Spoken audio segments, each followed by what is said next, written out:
Buen día, hermanos. Saludos a los hermanos y a los que nos visitan, a los amigos también.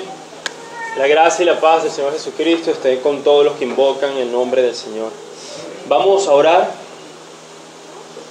Bendito Dios, nos acercamos a tu presencia por la sangre de Cristo, reconociendo nuestra insuficiencia, nuestra necesidad, nuestra falta de no poder hacer lo que tú has pedido, Señor. Pero confiando en la sangre de Jesús que nos limpia de todo pecado, confiando en la sangre del Cordero que nos ha hecho perfectos para siempre a los santificados, Señor.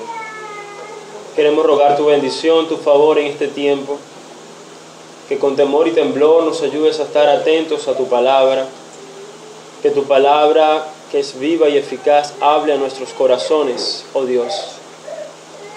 Te ruego por mí que me puedas ayudar a que con fidelidad explique tu palabra, pero también con sencillez y claridad, Señor. Ayuda a tu iglesia, ayuda a los asistentes a estar atentos a la palabra de Dios. Y que el Espíritu Santo tú lo envíes hoy para edificar a tu iglesia, para iluminar los corazones de tus hijos, pero también para salvar a pecadores, Señor. Es una obra tuya, nada podemos hacer nosotros, Señor, pero tú eres poderoso para salvar. Tú eres poderoso, Señor. En el nombre de Cristo, usamos los medios confiando en ti. Amén. Bueno, hermanos, hoy, Dios mediante, a partir de hoy, estaremos realizando una serie acerca de la santificación. Un tema vital y de gran importancia en la vida de cualquiera que profesa la fe cristiana. Entre algunos de los aspectos que estaremos viendo, en el particular de hoy, hablaremos sobre la necesidad de mortificar el pecado. Y en semanas posteriores hablaremos acerca de en qué consiste la obra de mortificar el pecado, tanto negativamente, es decir, hablaremos acerca de cómo abstenernos, hablaremos acerca del pecado, de las tentaciones, de la obra de Satanás, para poder velar y estar atentos y honrar al Señor. Y a su vez también positivamente hablaremos de la importancia del conocimiento de Dios, de la iluminación del Espíritu Santo en la faz de Cristo para el crecimiento en la fe y en el progreso en nuestra santificación. Serán temas importantes, hablaremos del lugar de la fe también en la santificación, con el propósito de que obviamente podamos crecer a la imagen de Cristo, con el propósito de que con temor y temblor nos ocupemos en dicha obra y podamos seguir creciendo en este camino hasta que venga nuestro Señor Jesús. Amén. Quisiera empezar hablando un poco acerca de la introducción del texto. De manera de introducción, quisiera yo sé que aquí hay muchos que en su particular se profesan cristianos, otros que aunque no son miembros de nuestra iglesia, vienen de otras iglesias y han conocido a cristianos o se profesan cristianos. Pero quisiera que por un momento puedas reflexionar en esto. Quiero que pienses en la cantidad de personas que ustedes han conocido que se han llamado cristianos. Piensen por un momento. ¿A cuántas personas, a cuántos miembros, a cuántas iglesias, a cuántas personas ustedes han conocido en el pasado que profesan la fe en Jesús? Y ahora quiero que no solo piensen en ellos, sino también que piensen en la misma cantidad de personas que ahora están en el mundo y que no aman a Jesús. ¿Qué les pasó? Nosotros estuvimos al lado de ellos, cantamos con ellos, cantamos bellos himnos, leímos la palabra de Dios juntos, estudiamos con ellos la palabra de Dios, predicamos el Evangelio con ellos, hicimos obras de misericordia, ayudamos a los pobres, servimos de una u otra manera, aparentemente con nuestros dones al lado de ellos. Pero ¿qué les pasó? ¿Por qué es que ellos hoy no están perseverando?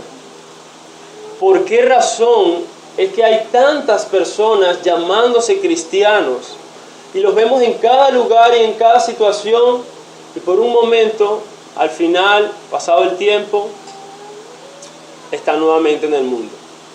Es tan triste el testimonio de la iglesia cristiana en el mundo, o por lo menos hablaremos de Venezuela de manera local, que cuando alguien se convierte, me decía un hermano que él era una persona muy mala, y me decía que cuando él se convirtió, los no creyentes le dijeron, dale un año, en un año él estará nuevamente en el mundo.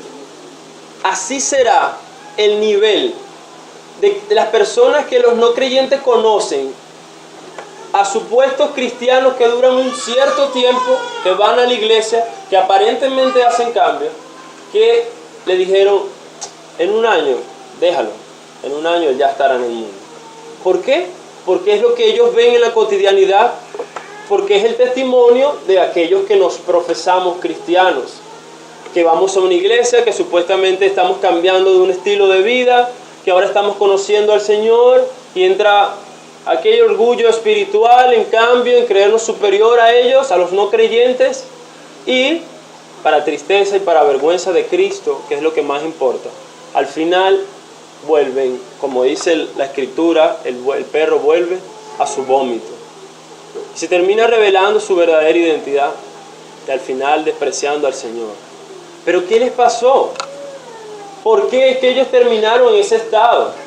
Si nosotros los conocimos y nosotros estuvimos con ellos y veíamos su fervor espiritual, veíamos sus enseñanzas, veíamos su ejemplo, familias ejemplares, hombres ejemplares, diligentes, mujeres decorosas, prudentes, sabias, pero que ahora simplemente están allá, de espaldas a Cristo, simplemente ahora están en el reino de las tinieblas, despreciando al Señor Jesús.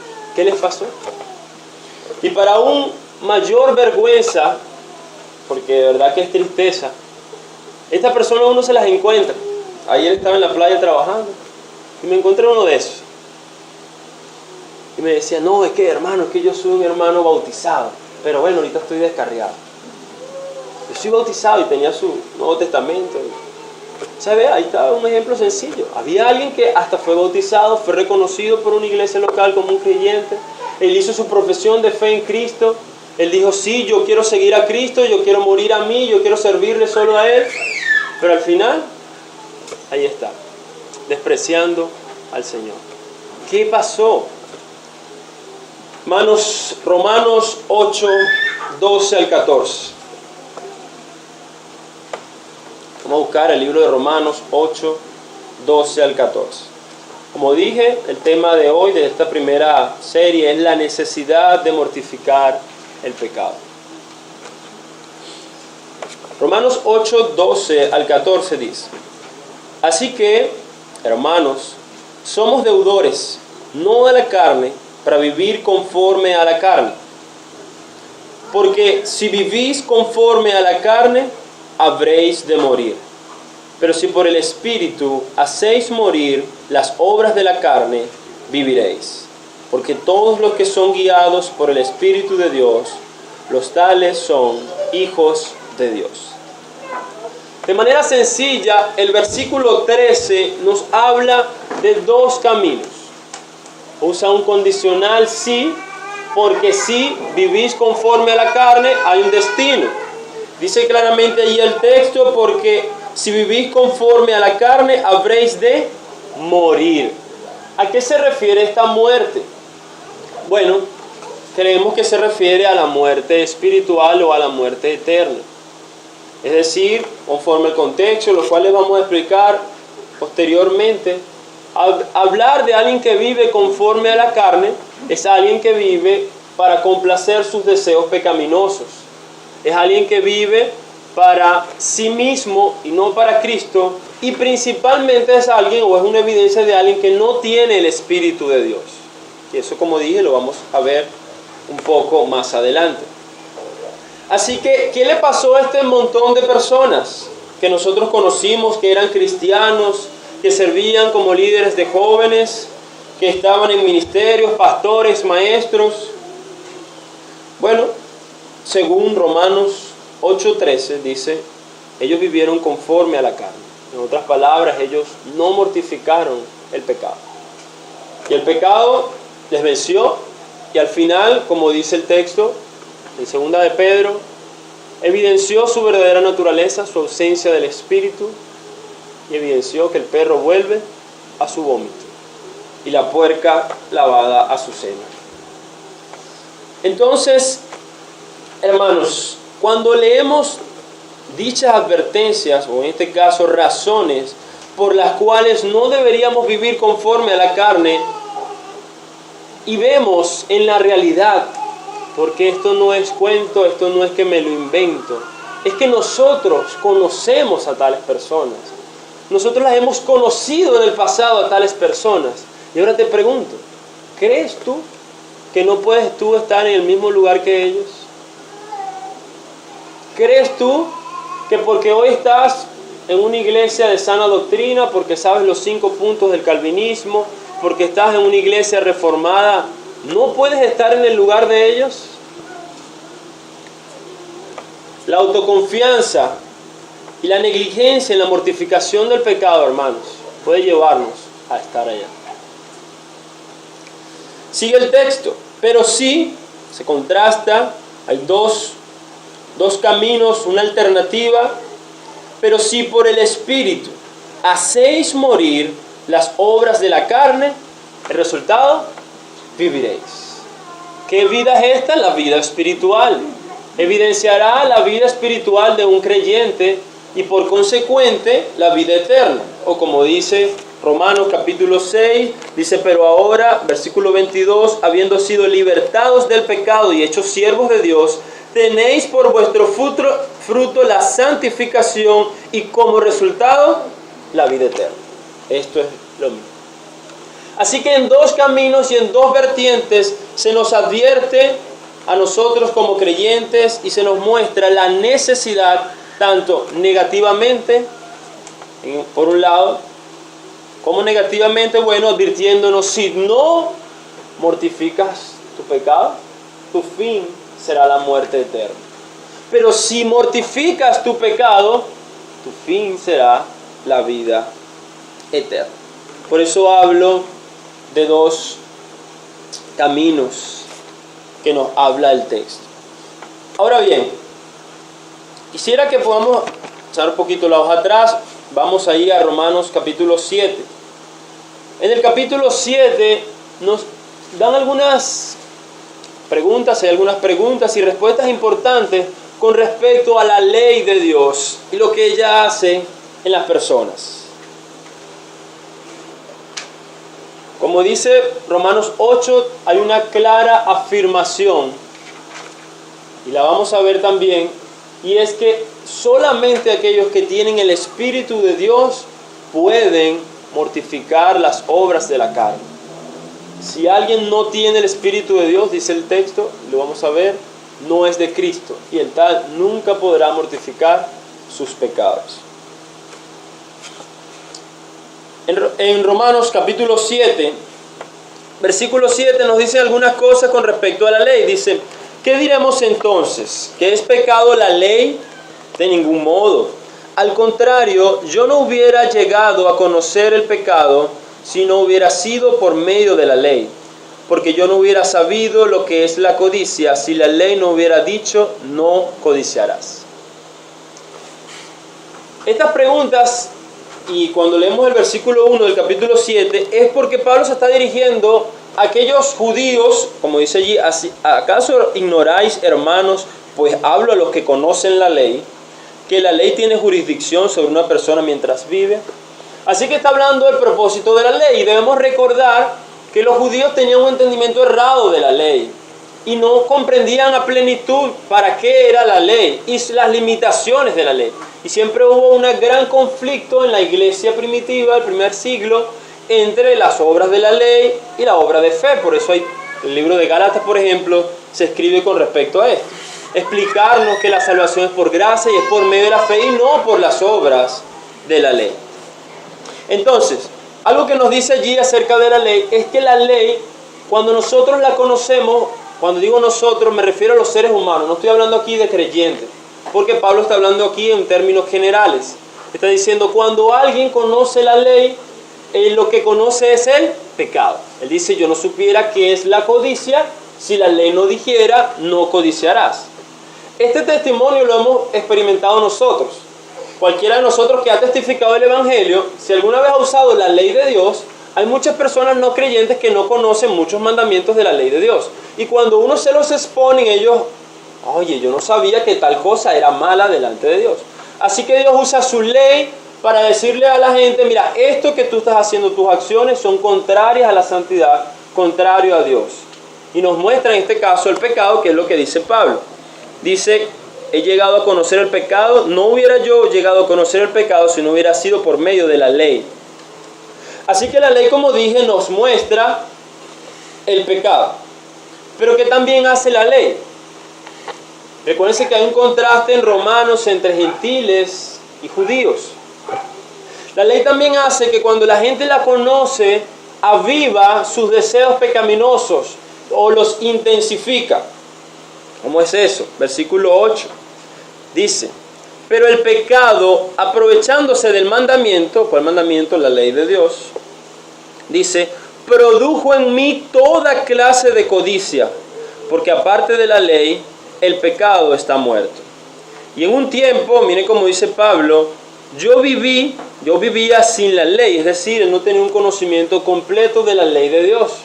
Puede haber sido cuando estaba chico o algo así. Dice, pero al venir el mandamiento, al ser expuesta la ley de Dios, el pecado revivió y yo morí. Y este mandamiento, que era para vida, según Levítico 19, el que hacía estas cosas, ¿cuál es el resultado? Vivirás. Que era para vida, a mí me resultó para muerte. ¿Por qué razón? Bueno, porque el pecado, aprovechándose del mandamiento, me engañó y por medio de él me mató. En conclusión, así que la ley es santa y es buena, y el mandamiento es bueno y justo y bueno, pero ¿quién es el malo? Nosotros. La ley, siendo buena, nos evidencia es que nosotros somos malos. Y ella nos va descubriendo y va, por causa del pecado, nos va mostrando nuestra ¿qué? Maldad. Y como dice allí Pablo, va avivando nuestros deseos pecaminosos. Pero ¿qué más nos dice el texto acerca de la ley? Nos dice también que por medio de la ley, ella también nos muestra o evidenciamos la incapacidad que una persona tiene sin el Espíritu Santo para cumplir la ley de Dios. Versículos 7 al 15.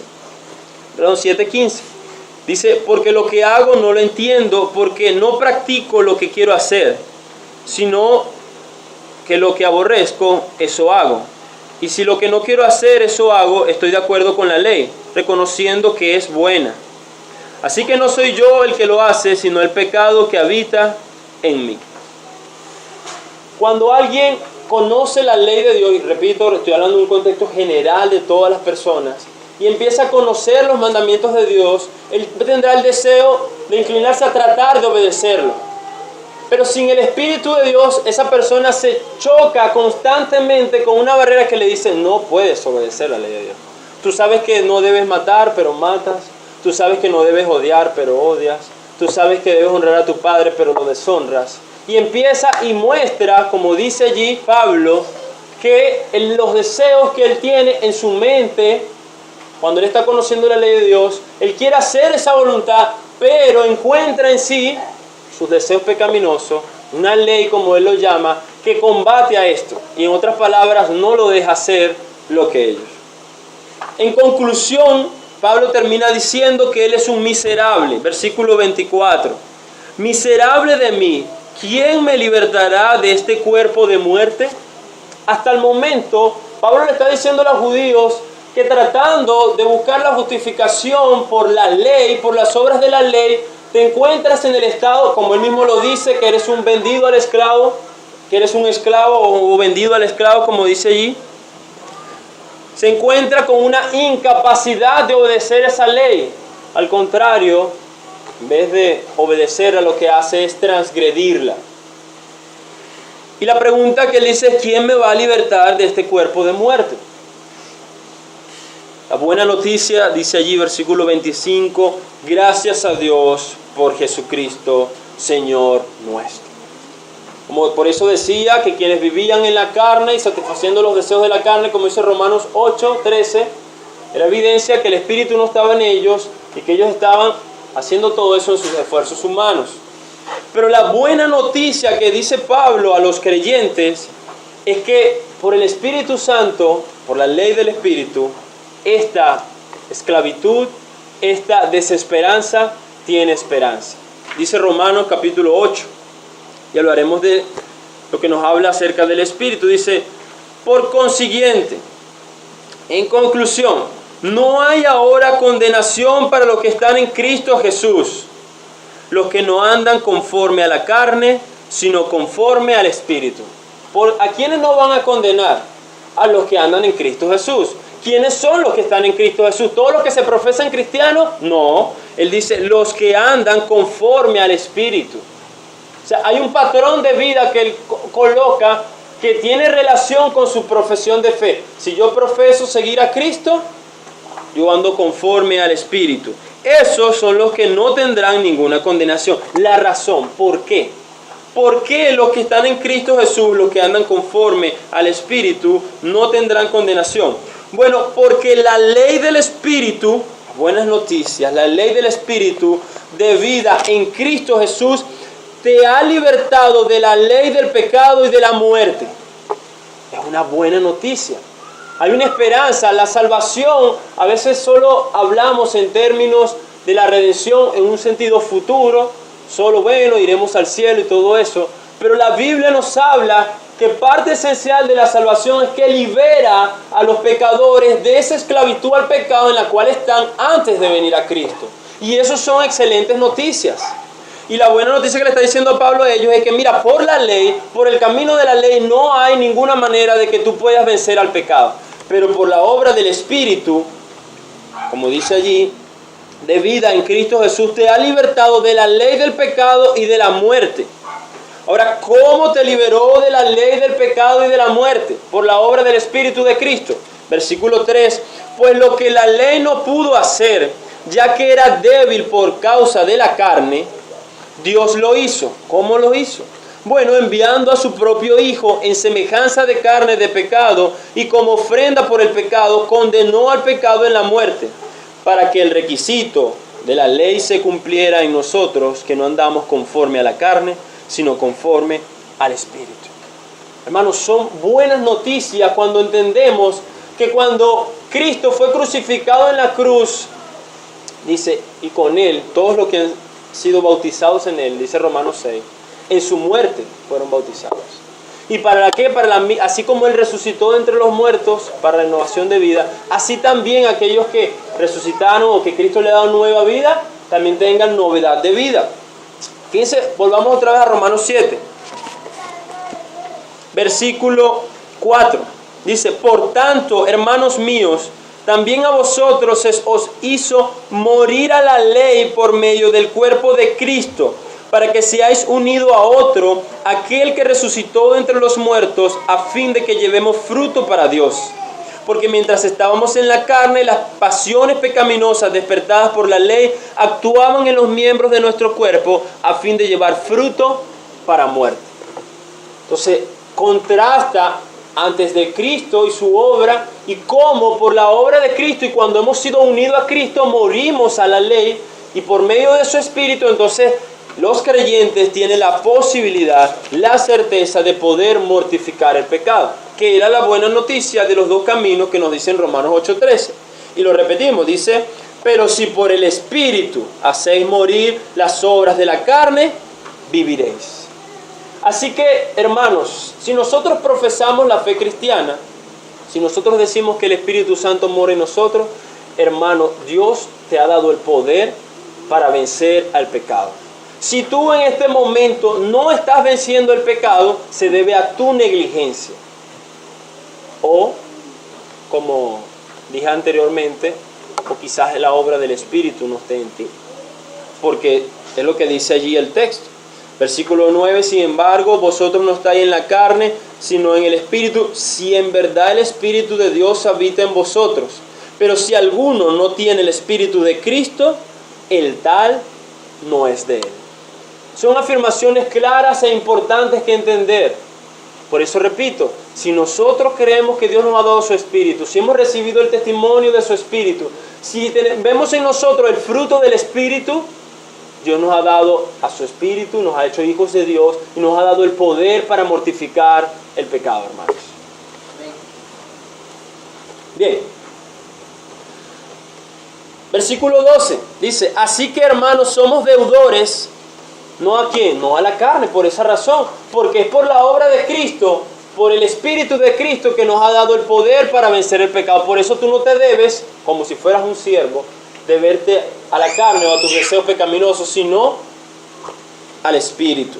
¿Por qué? Porque fue Él quien nos liberó y por eso somos deudores al Espíritu. Hermanos, como decía, negativamente las advertencias de Romanos 8:13 y positivamente se encuentran en otros textos de las Escrituras. Por eso hablamos de la necesidad.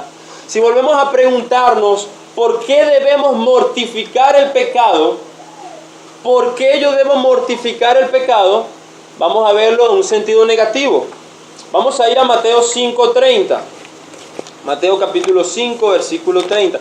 ¿Por qué yo debo mortificar el pecado?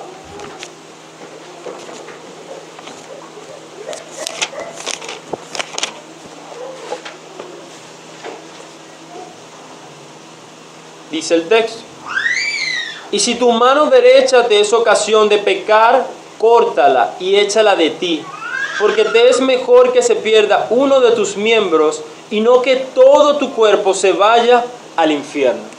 ¿Cuál es la motivación que usa Jesús para llevarnos a ese morir el pecado, a luchar fervientemente por no complacer nuestros deseos pecaminosos? ¿Cuál es la motivación que usa?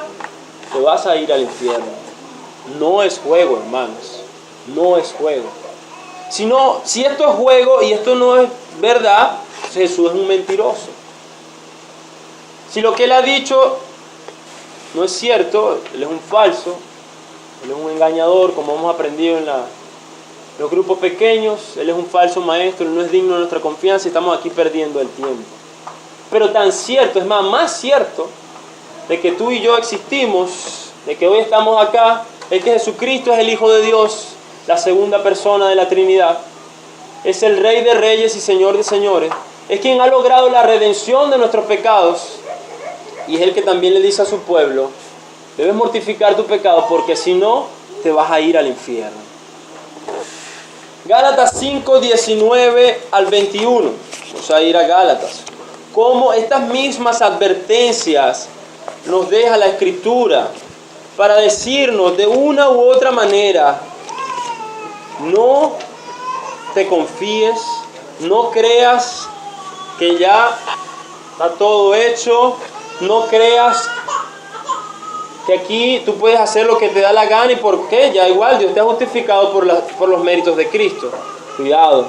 Gálatas 5, 19 al 21 dice: ahora bien, las obras de la carne, estamos hablando de quien vive conforme a la carne, las obras de la carne son evidentes, las cuales son inmoralidad, impureza, sensualidad, idolatría, hechicería, enemistades, pleitos, celos, enojos, rivalidades, disensiones, sectarismos, envidias, borracheras, orgías y cosas semejantes, contra las cuales os advierto, como ya os lo he dicho antes, que los que practican tales cosas no heredarán el reino de Dios. Ahí está la advertencia nuevamente. Si el estilo de vida de alguien que se profesa cristiano es vivir para sí mismo y no para hacer morir los deseos pecaminosos, Él te dice: no heredarán el reino de Dios. Así de sencillo. Hebreos capítulo 10, versículo 26.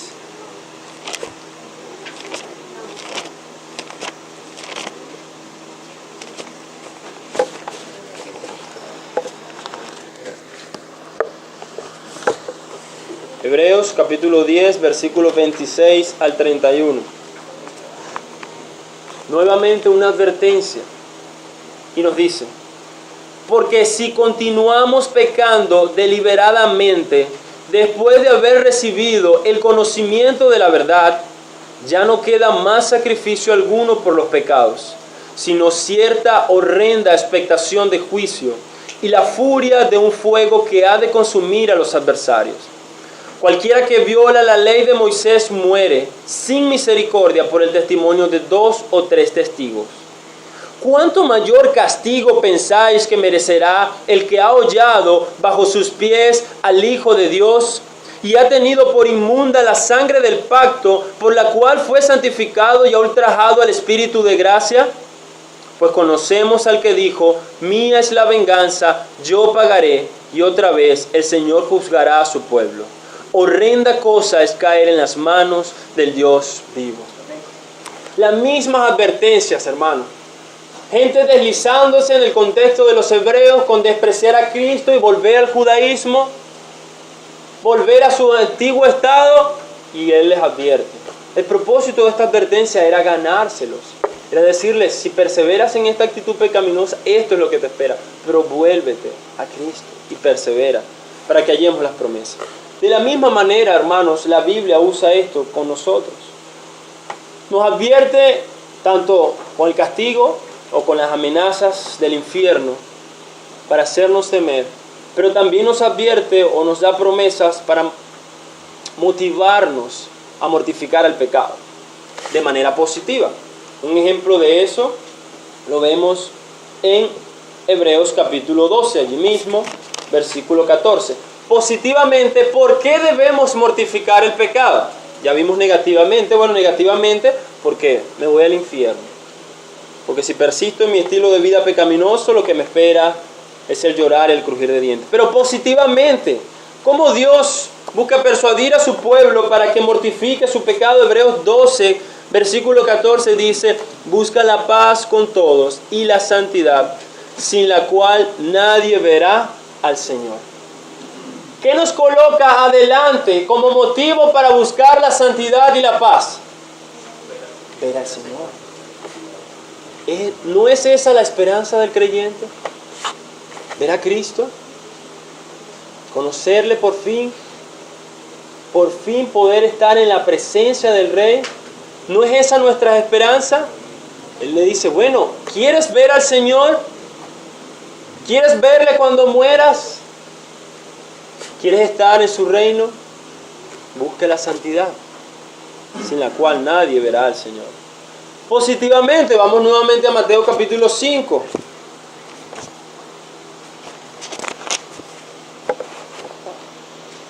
Mateo capítulo 5, versículo 8. Dice: bienaventurados los de limpio corazón, pues ellos verán a Dios. Otras versiones dice: bienaventurados los puros de corazón, porque ellos verán a Dios. Nuevamente preguntamos: ¿cuál es la motivación que nos coloca para mortificar el pecado? Ver a Dios. Hermano, tú profesas ser cristiano. En teoría todos deberíamos tener ese deseo. Pero ¿tú deseas ver a Dios? ¿Tú deseas conocer al Señor? ¿Tú deseas escuchar las palabras que nos dicen los evangelios? Buen siervo fiel, en lo poco fuiste fiel. Entra en el gozo de tu Señor. ¿Tú anhelas poder conocer y ver la perfección de aquel que derramó su sangre en el madero? ¿Tú lo anhelas? ¿Eso tú lo deseas? Bueno, Jesús dice: bueno, si tú deseas eso, tú vas a buscar ser puro de corazón. ¿Y qué es eso de puro o limpio de corazón? Bueno, tiene que ver con que nuestro corazón no tiene ídolos, con que no compartimos el lugar de Dios con otros ídolos. A medida que nosotros vamos creciendo en nuestra vida cristiana y vamos avanzando en nuestra santificación, cada día Dios nos va ayudando a derrotar los ídolos de nuestro corazón. Y es eso, un corazón que está centrado en Dios, en su reino, en sus planes, en sus prioridades, que solo Él es su Dios. No comparte su corazón con otros dioses. Dice también Primera de Juan, vamos a ir, Primera de Juan capítulo 3. Primera de Juan capítulo 3.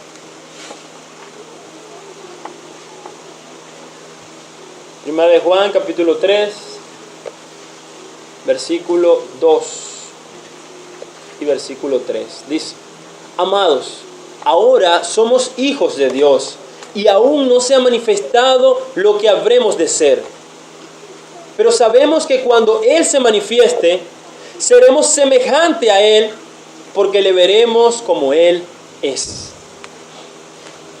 Versículo 3. Y todo el que tiene esta esperanza puesta en Él, se purifica así como Él es puro. ¿Cuál es la razón, la motivación que nos dice Juan para llevarnos a ser más puros o ser más santos? Ver a Cristo. Cuando Él venga, dice, se manifestará a plenitud lo que nosotros habremos de ser. Y a Él le veremos como debe ser. Y le conoceremos tal cual Él es. Los apóstoles eran los únicos que podían decir, nosotros hablamos de lo que hemos visto, palpado y oído, porque lo conocieron en carne propia.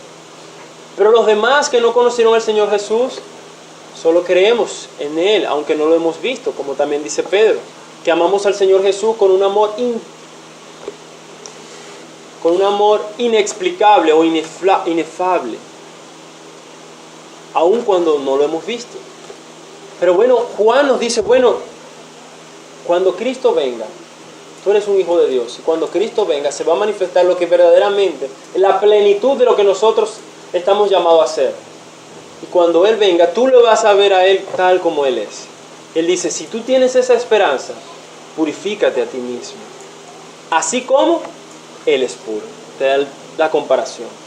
Así que, tanto negativamente como positivamente, Dios quiere persuadir a todos aquellos que profesan la fe en Jesús a que perseveren, a que se nieguen de sus deseos pecaminosos y a que busquen agradar a su Señor.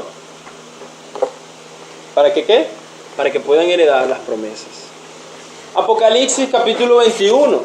Fíjense esto, el último libro de la Biblia, cerrando todo, nos habla en el mismo lenguaje, de la misma manera.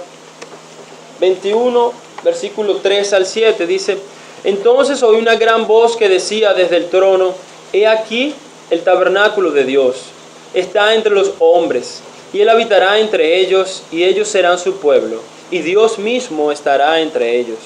Él enjugará toda lágrima de sus ojos, y ya no habrá muerte, ni habrá más duelo, ni clamor, ni dolor, porque las primeras cosas han pasado. Y el que está sentado en el trono dijo: He aquí yo hago nuevas todas las cosas. Y añadió: Escribe, porque estas palabras son fieles y verdaderas.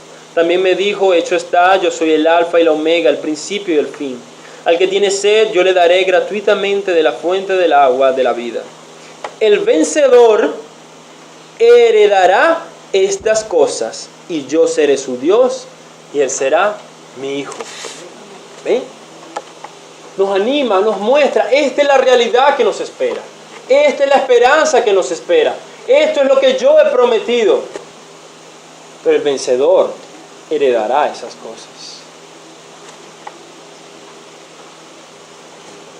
Quizás en este momento podemos tener claro la necesidad de ello. Y alguien se preguntará: bueno, pero ¿qué es mortificar el pecado? ¿O cómo sé que lo estoy haciendo? Quisiera usar una ilustración del hermano John Owen, su libro de la mortificación, cuando él explica, o con esta ilustración nos ayuda a entender esta obra de la mortificación. Él dice: cuando alimentamos un perro y lo alimentamos bien, ese perro crece fuerte, con energía y con fortaleza. Pero decía, pero ese mismo perro empecemos a quitarle la comida gradualmente y al final no le demos, ¿y qué ocurrirá? Ese perro perderá su fuerza, perderá su peso, perderá su energía. Él usaba esta ilustración para comparar lo que es la obra de mortificación del pecado. En otras palabras, pudiéramos decir que la obra de la mortificación del pecado es aquella que realizamos por el poder del Espíritu Santo, primeramente, en la cual nuestros deseos pecaminosos bajan su poder de seducirnos, de tal manera que nos lleven a pecar, logrando así negarnos a ellos y obedecer a Dios.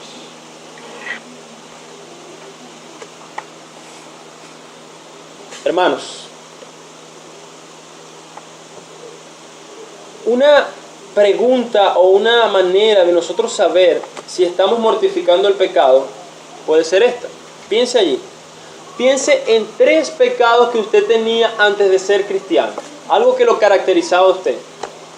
Alguno puede caracterizar la ira, otro la impaciencia, otro la inmoralidad, otro la mentira. Piense en 3 pecados comunes que antes de usted ser cristiano, eso lo caracterizaban a usted. O sea, era algo que, si a mí me describían, era así que yo era. Piense. Ahora, ¿quieres saber si estás mortificando el pecado? Pregúntate si esos deseos han bajado, si ellos no te siguen dominando. Pregúntate, ¿con cuánta facilidad ellos te seducen para que vuelvas a pecar?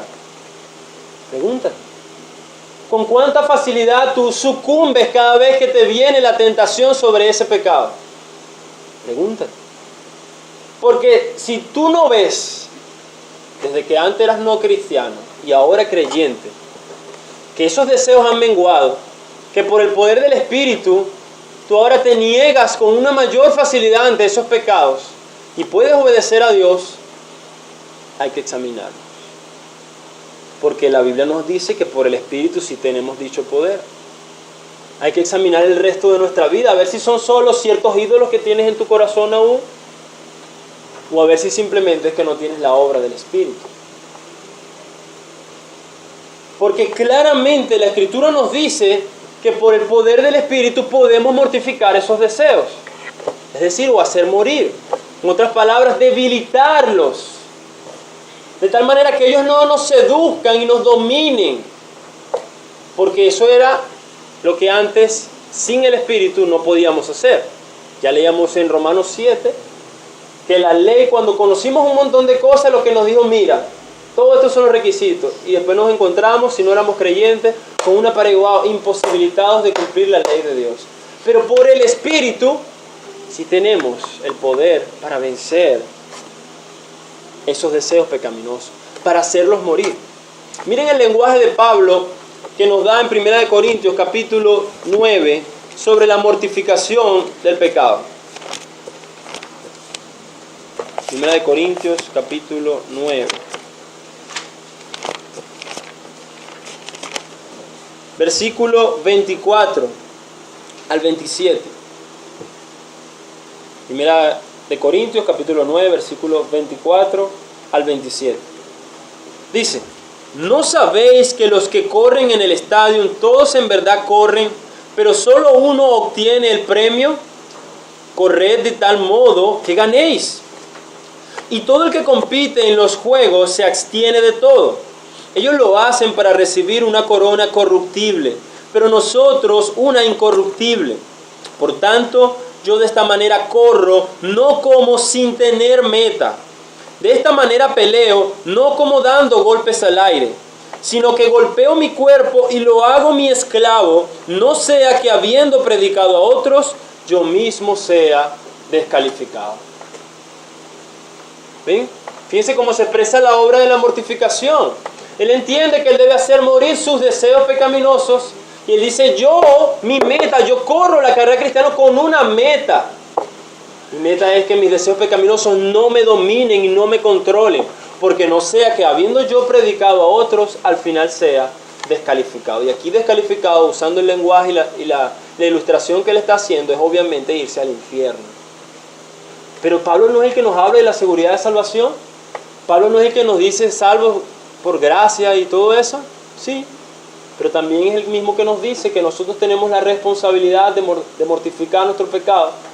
Y él mismo estaba consciente de lo horrible que era el pecado, que él decía, si yo no tengo la meta, si yo me descuido, si yo no lo mortifico, al final todo lo que habré hecho será en vano. Bueno, escuche quién lo está diciendo. ¿Cuántas iglesias no fundó Pablo? Alguien pudiera decir que este hombre tenía una gran, elevada virtud o madurez de tal punto que él no se preocupaba de estas luchas. No, al contrario. Él está consciente de lo ferviente que es estas luchas, de lo fuertes que son, y por eso dice, yo corro la carrera cristiana con la meta de obtener el premio en Cristo, una corona incorruptible. Y por esa razón, porque quiero la corona incorruptible, es que yo doblego mi cuerpo y lo hago mi esclavo. Hay una acción, hay una lucha evidente donde Él está buscando que esos deseos pecaminosos no lo controlen y lo dominen, que era lo que Él había hablado en Romanos capítulo 7. Que antes Él no podía, por la ley no podía, pero por la obra del Espíritu, Él sabía que ahora sí tenía el poder para hacerlo. Esto es la obra de la mortificación. Bueno, quizás alguno esté aquí y diga, wow, se ve cautivo, se ve falto, se ve reconociendo que usted no está corriendo la carrera como dice Pablo, se ve que usted no está mortificando el pecado. Yo quiero decirle la advertencia que dice allí mismo en 1 Corintios capítulo 10, versículo 12. Por tanto, el que cree que está firme, tenga cuidado, no sea que caiga. Como le decía en el grupo familiar, los hermanos, este texto lo usan erradamente para decir, no, es que un pecado, y bueno, no lo juzgues mucho porque tú también puedes caer en ese pecado. El texto va mucho más allá de eso. Es para decirnos que no tengas autoconfianza, que no te creas imposible de caer del estado de la gracia.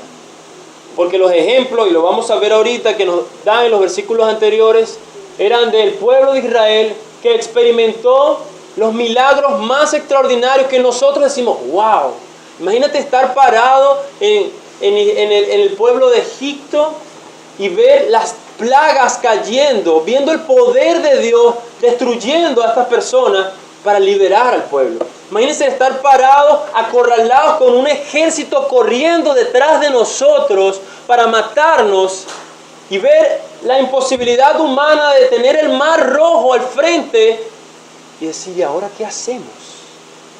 Y ver el poder de Dios abriendo el mar para que pasemos, y luego no solo eso, pasa el pueblo y luego ven al mar cayendo sobre los adversarios. ¡Wow! Eso es una manifestación extraordinaria del poder de Dios. Pero eso, hermanos, no bastó para que ellos fueran fieles al Señor. Y es lo que dice Romanos, 1 Corintios capítulo 10. Si alguien quiere profundizar sobre este texto de 1 Corintios capítulo 10, hace creo que 2 años el pastor y yo dimos una serie sobre este texto. Lo puede buscar en el canal donde están las prédicas. Dice, versículo 1, porque no quiero que ignoren, hermanos, que nuestros padres todos estuvieron bajo la nube. Dios les daba una nube para el sol y todos pasaron por el mar, lo que estábamos hablando. Y en Moisés todos fueron bautizados en la nube y en el mar. Y todos comieron el mismo alimento espiritual, hablando del maná. Dice, y todos bebieron la misma bebida espiritual porque bebían de una roca espiritual que los seguía y la roca era Cristo. Sin embargo, se dice, a pesar de todos estos extraordinarios milagros que ellos experimentaron, dice, Dios no se agradó de la mayoría de ellos, pues quedaron tendidos en el desierto. Versículo 6 nos da la enseñanza. Estas cosas sucedieron como ejemplo para nosotros, a fin de que no codiciemos lo malo como ellos lo hicieron. Hermanos, estar aquí sentado, escuchar una predicación expositiva, con fidelidad, reconocerle, decir, sí, muy buena predicación, qué buena, ay, el Señor, gloria a Dios, no basta. No basta con cantar himnos que tengan que ver con la palabra de Dios, no basta. No basta con decir, no, nosotros sí somos bíblicos, porque cantamos la palabra de Dios y cantamos letras muy espirituales. No basta. Si no mortificas el pecado, al final morirás. Al final estarás allá afuera, como están muchos de los que nosotros conocemos. Y debemos tener cuidado con el orgullo espiritual. ¿Qué es eso del orgullo espiritual? Es creernos que, no, hermano, por favor, ¿cómo usted va a creer que yo voy a cometer tal acto como aquel lo hizo o aquella lo hizo? Hermano, cualquiera de nosotros puede cometer las peores aberraciones que ni siquiera nos han pensado en nuestra mente. Porque si dejas de mortificar el pecado, Él te dominará.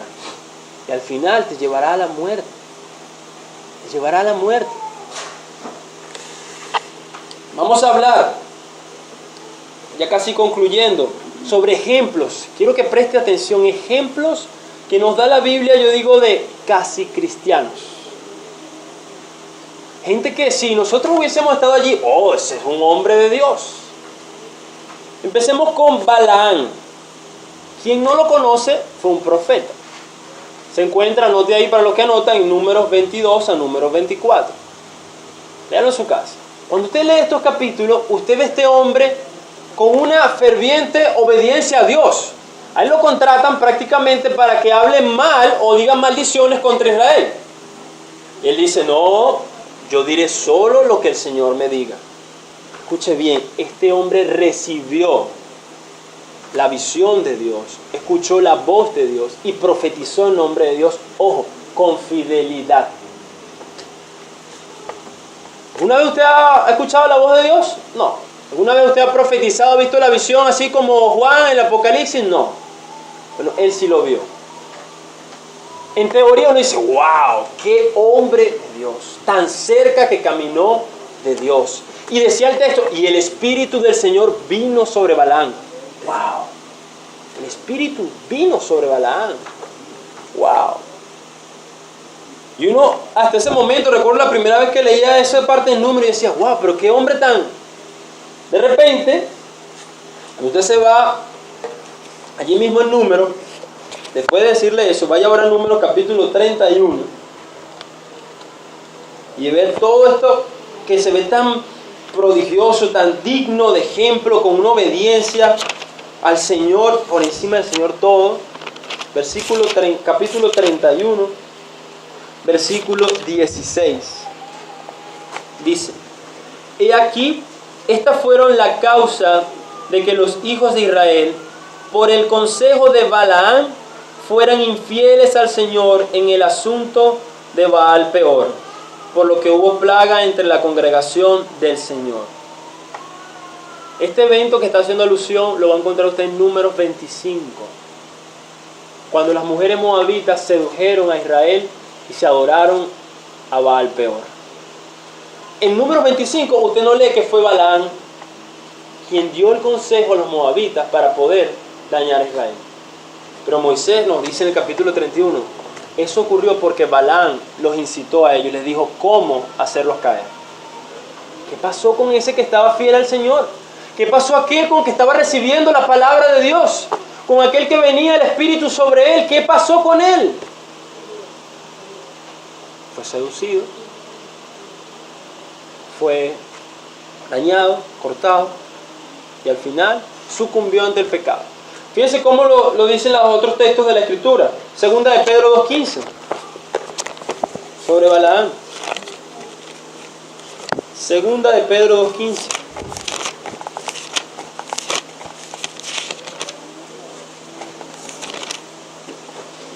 Abandonando el camino recto, se han extraviado siguiendo el camino de Balaam, el hijo de Beor, quien amó el pago de la iniquidad. O sea, si leemos solo el número del 22 al 24, vemos a este hombre recto y diríamos, este hombre está fiel. Pero el resto de las Escrituras nos descubre, nos dice, no, este hombre al final apostató. Este hombre se fue tras la paga. Y Apocalipsis, fíjense cómo se resalta esta persona. Apocalipsis capítulo 2, busque por allí. Versículo 14, dice lo siguiente. Pero tengo unas pocas cosas contra ti, porque tienes ahí a los que mantienen la doctrina de Balaam, que enseñaba a Balac a poner tropiezo entre los hijos de Israel, a comer cosas sacrificadas a los ídolos y a cometer actos de inmoralidad.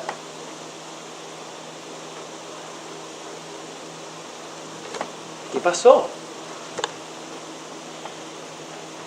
Segunda de Pedro, capítulo 2, 20, sobre creyentes que estuvieron allí en esa congregación dispersos, que por un tiempo padecieron persecución y aparentemente estaban firmes. Termina diciendo Pedro sobre ellos, versículo 20, porque si después de haber escapado de las contaminaciones del mundo por el conocimiento de nuestro Señor y Salvador Jesucristo, de nuevo son enredados en ellas y vencidos, su condición postrera viene a ser peor que la primera. pues hubiera sido mejor para ellos no haber conocido el camino de la justicia que habiéndolo conocido apartarse del santo mandamiento que les fue dado. Les ha sucedido a ellos según el proverbio, que han perdido la salvación. No, hermano, no es eso. Les ha sucedido a ellos según el proverbio verdadero. El perro vuelve a su propio vómito y la puerca lavada vuelve a revolcarse en el cieno. Algunos hermanos, y nosotros lo sabemos, no logrando comprender el texto, dicen, bueno, la salvación se pierde. No, eso no es lo que está diciendo Pedro, pero está diciendo, ellos no fueron salvos. Ellos evidenciaron con su continua vida pecaminosa que su ser, su alma, nunca fue regenerada. Nunca nació de nuevo y por eso volvió a su mismo estado. Y ojo, cuando vemos este texto, estas son gente que estaba en la iglesia, que sufrió persecución, como dice también en el libro de Hebreos, sufrieron persecución, le despojaron de sus bienes y dice que lo hicieron con gozo. Pero eso lo hicieron en un tiempo y ahora, en el caso de los hebreos, ahora estaban buscando apostatar. ¿De qué les sirvió? ¿Ven, hermanos? ¿Por qué Corintios nos hace tal advertencia que cree que está firme? Mire que no caiga. O sea, creernos algo, una superioridad, un nivel de que yo nunca caería en tal cosa o en lo otro, nos haría presa fácil para hacer todo lo contrario. Todo lo contrario. Hebreos capítulo 6. Versículo 4.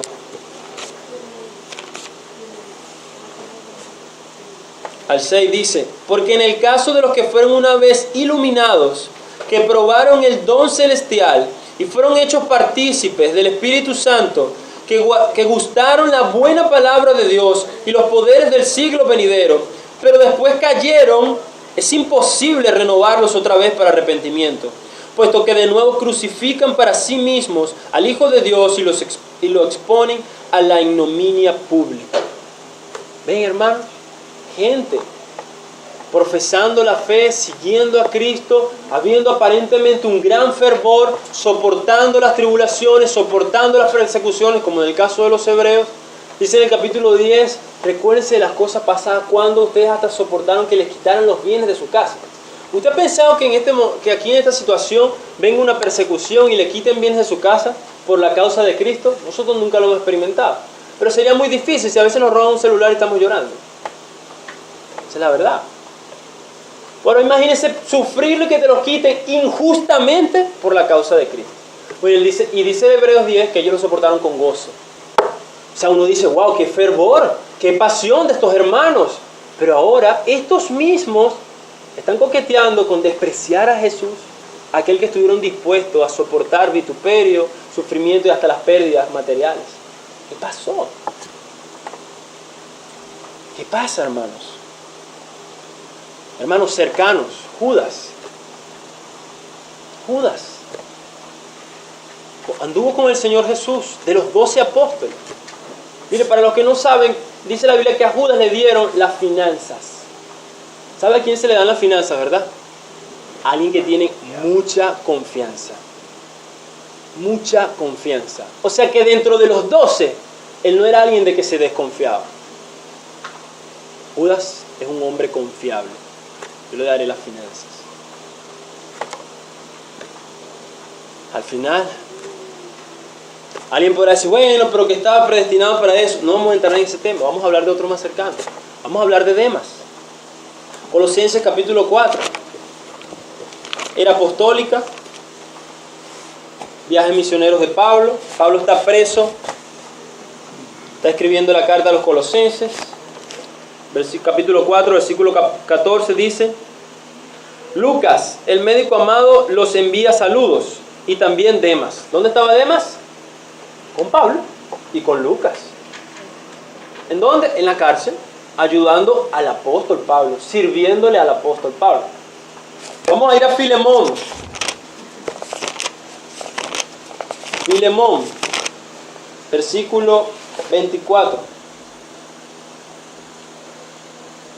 También Marcos, Aristarco, Demas y Lucas, mis colaboradores. cualquiera era colaborador de Pablo. Pero él está dentro de ese grupo selectos de confianza, de testimonio entre sus colaboradores. Y ahora leamos 2 de Timoteo, capítulo 4, versículos 9 y 10. Dice: procura venir a verme pronto, le dice Pablo a Timoteo, pues Demas me ha abandonado, habiendo amado este mundo presente. ¿Qué pasó? El hombre que estuvo con Pablo peleando, soportando, plantando iglesias, sirviéndole en la cárcel, colaborándole, ahora Pablo dice, me abandonó, amando a este mundo. Hermanos, estos ejemplos son solo algunos, hay muchísimos más en la Escritura. Nos deben sacudir de tal manera que nosotros tengamos el temor al Señor y el deseo de perseverar. Y si hoy usted, hermano, estaba descuidado en la mortificación con su pecado, espero hoy haberle dado las razones suficientes para que hoy usted se aparte de eso, se arrepienta de esa actitud y se vuelva al Señor buscando mortificar su pecado. Porque si no lo hace, la Escritura te advierte, nos advierte que moriremos. Si vivís conforme a la carne, moriréis. Pero si vivís conforme al Espíritu, viviréis. Amigo que nos visitas hoy, tú mismo te has dado cuenta que no puedes vencer tu maldad. Tú mismo sabes que eres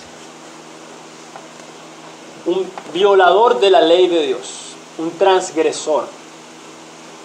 Tú mismo sabes que tú no vives para Dios, tú no haces las cosas para Dios, tú las haces para ti mismo, para complacerte a ti, para agradarte a ti. Yo también antes lo hacía.